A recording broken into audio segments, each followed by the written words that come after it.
നിനയാത്ത നേരത്തിൻ പടിവാതിലിൽ ഒരു പദവിന്യാസം കേട്ട പോലെ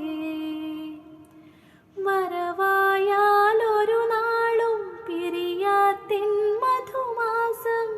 ഒരു മാത്ര കൊണ്ടുവന്നെന്നോ ഇന്നൊരു മാത്ര കൊണ്ടുവന്നെന്നോ കൊതിയോടെ ഓടിച്ചെന്നകലത്താ വഴിയിലേക്കിരുകണ്ണും നീട്ടുന്ന നേരം വഴിതെറ്റി വന്നാരോ പകുതിക്കു വെച്ചെൻ്റെ വഴിയെ തിരിച്ചു പോകുന്നു എൻ്റെ വഴിയെ തിരിച്ചു പോകുന്നു എൻ്റെ വഴിയെ